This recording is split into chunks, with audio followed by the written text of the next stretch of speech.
Hello and welcome back to Dry Conversations. I'm your host, Whitney Cowell. Joining me today is Aaron Hatfield. Hey, Aaron. Hey, Whitney, thanks for having me on. Happy to be Well, here. yeah, thanks for being here. So, why don't you give us a little bit of background about who you are, and then we'll dive right in because I have a lot of questions for you today. Sounds good. So, as you can see on the StreamYard here, I go by the moniker that supply chain guy. I've been in the supply chain space for about a decade, both on the warehousing, technical, broker sides. And then Arvist is the company I'm head of sales with as of right now. I'm a consultant. I own a consulting agency here in Northern Kentucky, and I work with small and local businesses. And then I've got some agriculture stuff that I'm involved with as well. So that's kind of who I am as a person, kind of the just brief 10-second overview of Aaron Hatfield. That's it's fun to be talking with somebody who's been in the supply chain for about the same length of time that I've been here.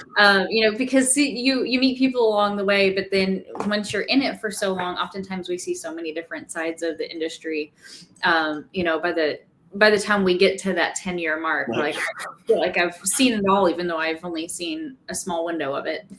Oh, so true. So true. When it's like, yeah, I was just at IWLA out in Tucson, and I'm there as on the tech side of things nowadays, but it's like I got my start in cold storage warehousing. So it's kind of like you hit those moments now where it's like, oh, that's a little like full circle. Yeah, I It's get it. cool. It's fun. I started off selling fuel cards, so I worked Nice. with truckers day in and day out. There But you go. what I would love to jump into, because you actually reached out to me about Huh. being on the show because you have a sober story to tell, and it's a little bit different than mine. And so I would love to just learn a little bit about your history and your past and why Yeah. you're here today. I want to hear all the Sure. wisdom you have to offer. Yeah, no, and I appreciate you. Yeah, when I reached out, I've followed this for a while, or since you started this. I think it's great. I think it's a good destigmatism in a lot of ways of sensitive topics, Yeah. but you put them out there, and the guests that you've had on, yeah, I think it's really great. And yeah, it's nice to see from my perspective, which kind of motivated me, or to touch base with you and just say that is I like what you're doing because personally, yeah, I've been through a sober experience, right? And yeah, it's been, for me, it's been about 6 years or so, little, different experiences through that. But I just really think it's great in an environment and especially in a culture like today where, we can talk very specific and there's obvious examples in economics and in supply chain, but, this is a real thing, right? And I think you taking this platform, you having several of the folks on that you've had. I watched the last one I watched while I was in Arizona was with Michael, and there's just a lot of good perspectives. And I think for me, it's encouraging because I'm not super loud and proud about it necessarily. I'm just kind of a go with the flow behind the I get scenes. that, yeah. But yeah, with me, it's, started, I started my stuff. I was in the Army. 2009 is when I joined. And then got out in 2017. But a lot of my journey comes alongside with that, right?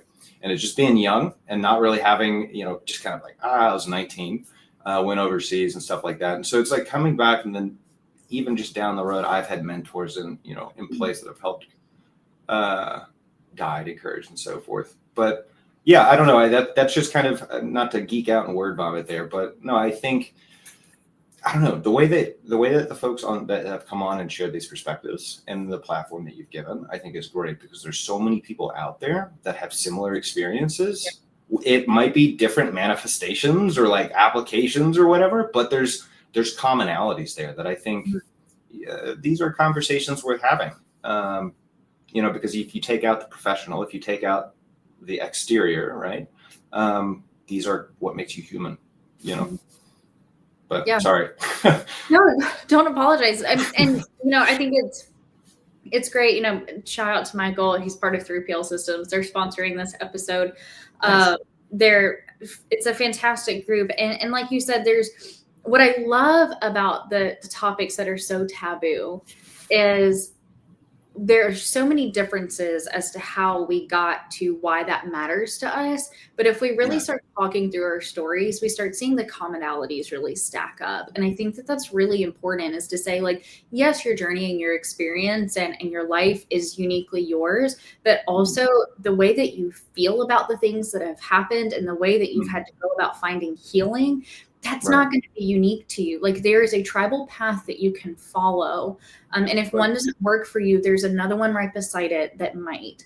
And I Right. think that that's really important to talk about. It's not just like, Yeah. oh, these horrible things have happened, like I'm an addict and I'm doomed. There's hope and there's healing, and there's so many stories of people that are on the other side. Like you said, Right. for yourself, like, because I also was just like, I don't know, I'm just a sober person, just doing my thing now. Right. And I realized that there are so many of us that are doing that. And so, I applaud you for Right. coming on and sharing, because it's not always comfortable when it's just not the forefront No. of your identity. Yeah, Dennis. No, I appreciate it, and it's interesting too, because like I'm reading a book right now called "The Body Keeps the Score." Excellent book. Yes, it is. Um, but it's like you mentioned a good word like identity, right? And that was one thing that like for me personally going through it is like initially it consumes, right? You're like, oh, this is like, and for me, I'm just very open.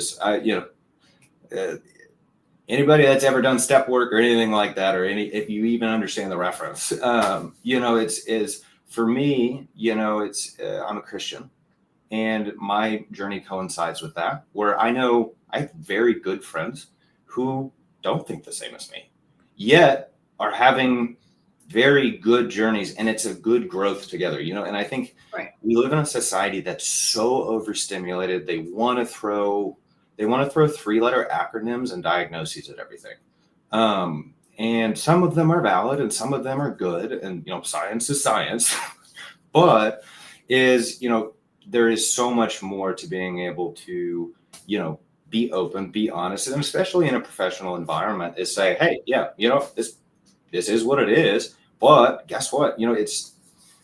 There's I don't know. I think we're starting to see a cultural whiplash of just generally of what is considered okay now, Yeah. right? And you look at macro level. I mean, you look at the world right now; it's kind of chaotic. But I think that's kind of forcing people, regardless of where you fall on any spectrum, it's forcing people to really take the opportunities to be more introspective. And I've seen it most often with folks in these realms, because this is really where that meat of the conversation begins, because it involves hey, one is what's motivating me, where am I going, what is if I'm a religious or spiritual person, what are the things that and a lot of people, they shy away from these hard conversations or dry conversations like you've been having. And I think which is understandable, right? It can be It's uncomfortable. squirmy. It can be uncomfortable. But I think, the more people start talking about reality is the more, we start seeing bridges built, right? And not to use a buzzword, but that's like something I'm really like, I love, like, I don't know. Because, me, like, I come from, I grew up with blue collar and white collar. Like some of my best friends are blue collar, some of them are white collar, or it's, I mentioned I'm a Christian. I got plenty of friends that are absolutely in different camps and plenty that are, right. And I've been blessed with that, and people that have kind of helped both in and out of, that agree and disagree, to shepherd me with that, Yeah. especially when it comes to, you want to talk about like a sober journey, for instance, with me, where I'm at is, it's not at the forefront anymore, but it is always a thought, right? So for instance, I'll have at like familial events or big things, or if it's very planned, I might, hey, have a glass of wine or something like that. But it's 99.9% of the time, especially with the amount of like near beers and stuff like that they have, especially these days, is there's no excuse, just don't be. I always tell myself, just don't be dumb, and it's because you go to a lot of these events now too. Whatever the hubbub happened here recently, And it's, hey, even take that out. It's, if you take, everybody wants to focus on, which I think is important, but they want to focus on the symptom, right? And that's something that took me a while to understand. And and it's a constant thing: is this a symptom or is this a root problem? Is it a symptom, or am I just being an idiot? That kind of thing. Yeah. And to your point, that I think there's a lot of good stuff that was said. For me, I know that I can't have another drink because I am definitely an alcoholic. That controlled, I know I'm just going to have one. That's not a thing. Right. But like you said, we all kind of have our different paths. And, my faith is something that overlapped, and it created a lot of confusion and a little bit of shame, trying to get sober, and what that, Yes. So what I've always believed is just not enough. And that was a really big thing, that I needed community in a very specific way to help me process through finding a different way of looking at my faith. Right. Not scratching it completely, but okay, maybe my scope was really small on what I was looking at, and it needs to be a bit broader. And that helped me understand, thank goodness that mine DOC, and for anybody that doesn't know what that means, it's your drug of choice, right? Mine was alcohol. And I've said many times to others, I really think if I put a hard drug in my body, I would have immediately overdosed. At the rate that I drank, I don't know that I would have survived more than. And that's not everybody's, story that lives a sober life today. And being sober looks different because it's more than just not putting things in your body, right? There's that mental and emotional sobriety that comes with it, that clarity and that self-awareness. And then that is really what changes our perspective and helps us steer the ship to continue forward. Right. 100%. 100%. And I love that, because, and when I know what I said and vice versa is there's always an important thing. And I have a couple very close friends, actually, that they live right down the street. I saw them this morning at the school drop-offs and everything. And, we have similar journeys, right? But is one thing, especially with my faith, though, it's and with what I just said, is don't be a stumbling block.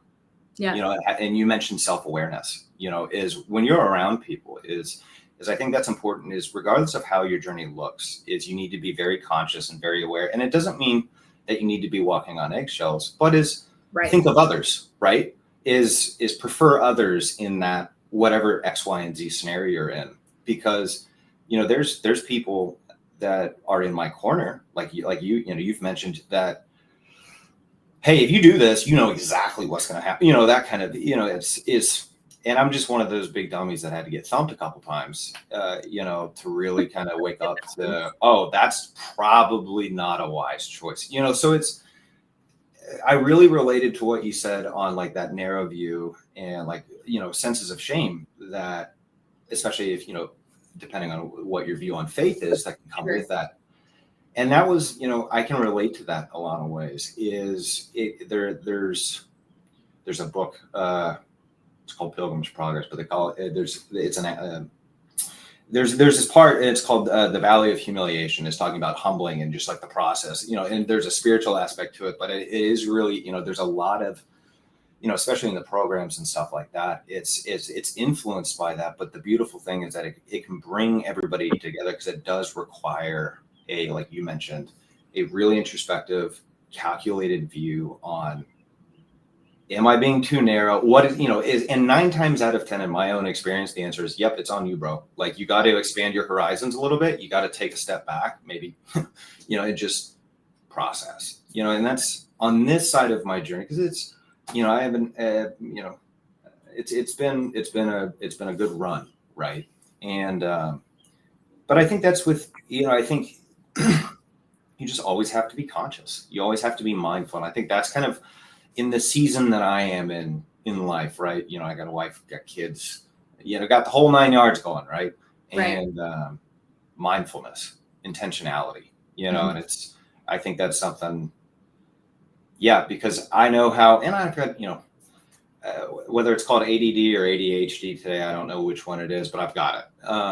And, so it's I've learned, with things that I deal with for instance, I had to learn how to process slower and Yeah. more methodical, because I used oftentimes alcohol in particular as an outlet, self-medication, as, hey, I need to do this to slow down, to process, to be able to X, Y, and Z, to be able to, and I'd go through these spikes, and it was a self-depreciating, just a self, and it's once you learn whatever it is for that person is, having those people in your corner, having that's just something that I'm in right now, where it's been fun, but it's been like a season of learning, both on a professional and personal aspect, because it fundamentally, I think once you start addressing and having these conversations, it goes past that and it goes deeper into, not to get too existential or psychological, but yeah, all that stuff.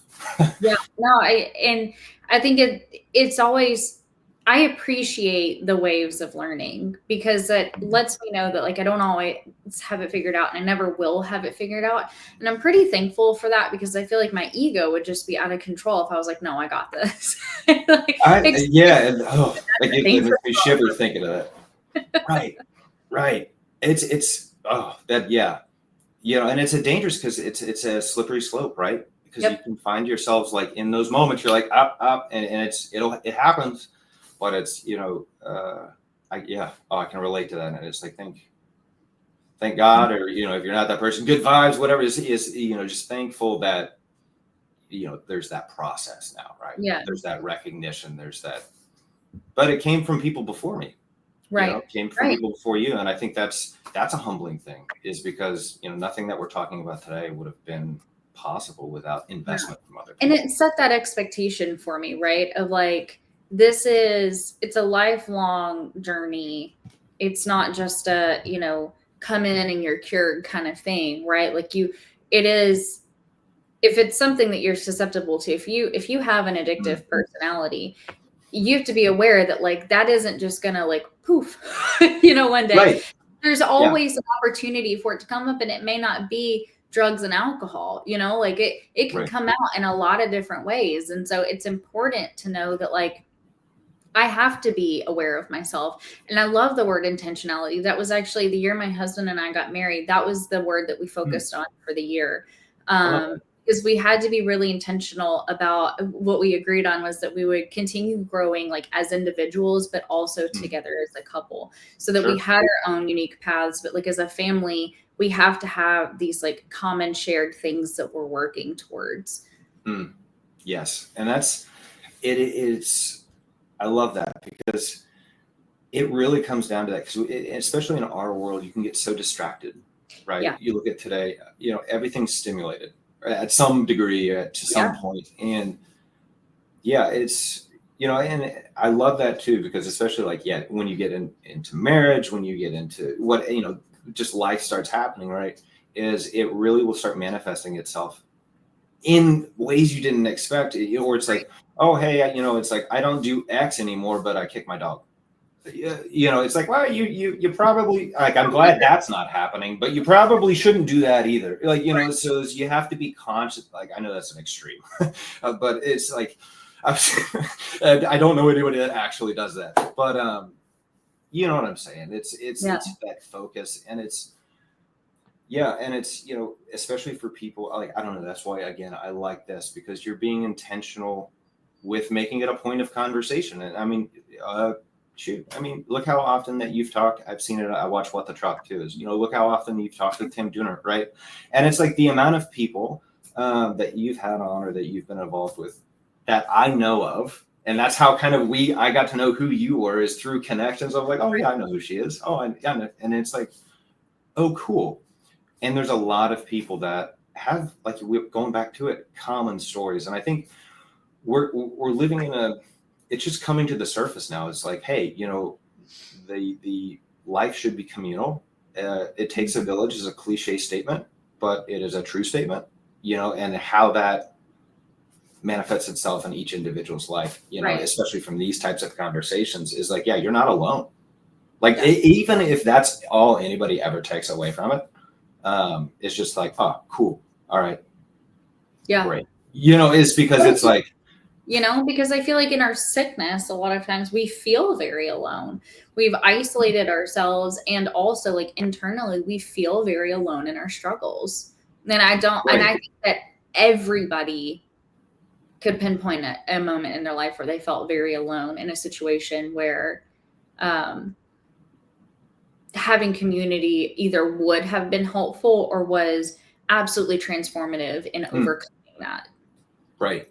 Right. And yeah, that was a big, that's one thing that, like, from my experience, I've been very blessed with, is having just like that personal community as well. And I Yeah. think you can find it in the workplace. You can, and I mean, it's funny. The older I get too, it's like, oh yeah, all right, fist bump. Like I got you. Like I know you.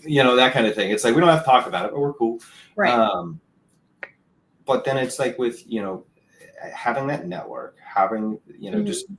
there's that knowledge of, okay, this is a thing, right? It is a thing. Accepting that it is a thing. Right. That is like the first biggest hurdle. It's like, all right, this is a reality. This just is what it It's is. that idea of like Now, name it and claim it, right? boom, exactly. And it's like, all right, so now what are the next steps from there? And it's whether it's with a sober journey or whether it's with a spiritual journey or a professional journey, is I think in a lot of ways, it's it's kind of like a catch-22 because I had to get thumped a bunch of times to kind of be like, hey bro, wisen up a little bit, don't be dumb, like grow up. And but then at the same time, it's these conversations like we're having right now or like that you're having, it wouldn't have happened otherwise. Yeah. You know what I mean? So it's Yeah. like there's a friend of mine at one point. I used to struggle with like remorse and regret, right? And he goes, "There's a difference between remorse and regret." He goes, "You regret, regret is shame fueled, right? Or that's where like predominantly comes from. Remorse is you're accepting and you're recognizing what occurred, Mhm. whether in your life, whatever that looks like, and but you're not letting it now dictate the future of where you're going." Right. Right. And I was like, I've said that so many times to people, and I can't even remember which of my friends it was that said that, but it just like stuck with me, and I was like, that is so true, Yeah. When But I think for a lot of us that have struggled with addiction and are living a different way, there's the idea of like we don't regret our past. There's like a saying that we don't regret our past nor wish to shut the door on it. And I think that's really right, right, important. right, Like and it's weird to be like, no, I don't regret all of the things that I did as an addict. And that can feel actually quite insulting to people that mm, maybe were impacted by it. But for sure. me, I now understand like I grieved the past and I have sorrow over the past Mm, and those experiences and the way that hurt myself and the people around me. But if I shut the door on that, then I don't have those experiences to go look back on. And that right, those looking back on that, I heard something the other day where this guy said, the reason um, that we have a rear view mirror is to glance back and be able to know that it's safe when we're mm. changing and making decisions on the road. And so like I like having that I rear love view that mirror to be analogy. able to look Yeah, back and say, okay, I'm going to make a decision and I just need to make sure, like I need to remind myself, right? But the right. windshield is so big that what I need to focus on is what's in front of me, but it's still very important Yeah, to have access to what's behind me. I And love that. that's yeah, right. So I was like, that's It's amazing. very like stoic, like it's very like a very stoic kind of perspective. But no, that's a great analogy because you're absolutely right. Um, Yeah, because the past inherently influences the future, Right. but you can't stay there. And I remember it was funny. It was in a conversation regarding that same topic, which is where that remorse and the regret Yeah. explanation came from. And yeah, I remember that was like it was a light bulb moment, Yeah. and it was like okay, and as with most light bulb moments, is they're oftentimes easier said than done. Right. Um, but then comes the investment, then comes the intentionality, and it's you know yeah, it's I'm going to use that. I'm going to steal that from now on. It's so good, right? I'm going to use it. I'll give you credit at all times, but I'm going to be like, hey, this is really smart, and I can't claim it, but I was around it. And that's, you know, it's kind of, or it's like the guys I work with, right? They're some of the smartest guys I think I've ever met in my life. And I mean that truly. I'm like, I tell them all the time, I was like, you guys make me sound amazingly intelligent when I'm around my friends. That's so funny. Well, I do want to, so I know we've been on the positive note on the other side, but, you know, before we wrap the conversation, I do want to know, what was the moment that made you realize, or was there one particular moment where you realized like this, something's got to give, like this has to change? Yeah. I was in Alabama and for just work stuff and had responsibilities, and I don't have a squeaky clean record. I'll just say that. And like nothing horrible or anything like that. But, you know, I was down in Alabama and it just got slapped pretty hard, and so to speak. And it was in that moment that I, you know, and this is where it ties directly within my faith, right? So it's, I'm not here to proselytize, but it's just, I'm just sharing my personal, it was coincided with it is and this is just what I believe, is that I was trying to do the right things, actually, at least is what I was telling myself in my mind. And I mean, I kind of was, you know, it was like, oh yeah, you're kind of trying, you know, but you're looking back, it's like, you're being dumb. You're playing with fire, you know? Yeah. And so, yeah, it was that night, you know, or that day, it was, you know, like a long weekend. And, yeah, it was that moment where I was like, wow, I'm shirking responsibilities. I'm, you know, it was just like, boom, the floodwaters came down, and it was painful, incredibly painful in the moment. Yeah. But that was the turnaround, and that was, yeah, well, it was 6 years ago in March. And on St. Patty's Day, actually, or no, was it St. Patty's Day? It was the day before or the day after, or the day after. It was right around that weekend. But ironically, I wasn't down there for St. Patty's Day. That's the funny thing. I wasn't doing any of the stuff. But yeah, so that was the point, you know, and it was just, everybody has their own version of what the bottom of the barrel is. Yeah. Right. And so, you know, that's one thing, is especially when I try to, like, there's a lot of people that have experienced a lot crazier things. I have experienced a lot of crazy, you know, is measuring experiences and where that bottom is, I think, is a dangerous game to play at some point. I agree. You know, because for the individual themselves, the bottom is the bottom. It's irrelevant what everybody else. It doesn't matter what it looks like or means to anybody else. Exactly. The bottom is the bottom. And, so yeah, that was the time. And then for me, you know, it really required me, I became a Christian, you know, so that was new to me at the same time. Like, I had been around Christians, was raised, you know, but it, you know, just didn't like them. And so that was new. And at the same time, I was going through a sobriety journey. Right. And I'm here locally, you know, my family's been here for a while. So I knew of some other guys. Just that I had grown up with, that I'd known in the area. And some of them actually were in, and you know, we had, it surprised me shortly after I started getting involved, especially, you know, I was, I'll just be open about it. I went to the rooms for a while, and it was revolutionary for me. And one of the best decisions and encouragements I think I could have gotten, because it gave me a focus, and it helped me break things down and begin that process. And it was because of those guys that I knew locally, you know, so I still stay in touch with them. I know their families, you know, we've got, you know, it's those kind of things. And it's great because you find like-minded people that are, whatever their journey, the differences there might be between X, Y, and Z, you know, these people here, right. It's, you're kind of doing it. You're doing life together, you know, and it's like back to the not feeling alone. That was for me, I felt very alone in that moment. Yeah. One of the most lonely moments I've ever had. Yeah. And, you know, some people, that was the thing is, you know, for me and my faith, I believe that's where that really came. You know, Christ came in and said, hey, bro, let's go. And that's so funny. I always say mine is, he came in and was like, listen, sister. Exactly, though. You know, it's just like, boom. And it's like, you know, and that was the thing too, you know, is with that, part of my walk, journey, I guess you could say, is just saying, okay, Yeah. being like accepting that, like there is a thing called faith, and it's a process, but so is that, but also is for me in tandem with kind of what I was. He works in mysterious ways, and I think that is really what started my journey. And he used people that don't even think the same way to really impact my life in wonderful. Yeah, and I think that that's the notion, and I'm a big believer in it, is that we receive the message and the gift when we're ready to have it. Yes, and like it's like sobriety is offered to many people. Like there's a way to do it. Like you could get on Google and like find resources, but like you won't receive the gift until you're ready to have it.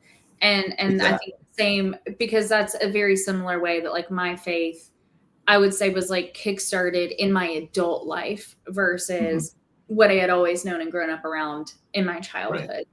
And I think that that's there's such a message of hope for that, right? Like if you really want it, if you're really serious about a change in your life and in your bottom, whatever that may be, when you've decided enough is enough, there, like you said, there's always going to be a resource. There's always going to be somebody who's done it before you that can walk with you through it, or that can point you in the right direction.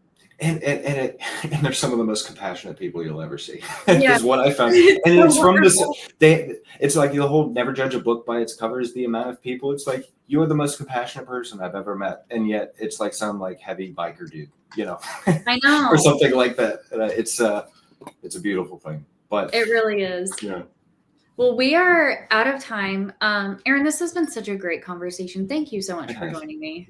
Thank you for having me on. I'm glad we were able to connect, and it was wonderful to meet you at Matt's. I hope to run into you again here very soon. Yeah, we'll stay in touch. And for everybody else, thank you for joining, and we'll see you next time.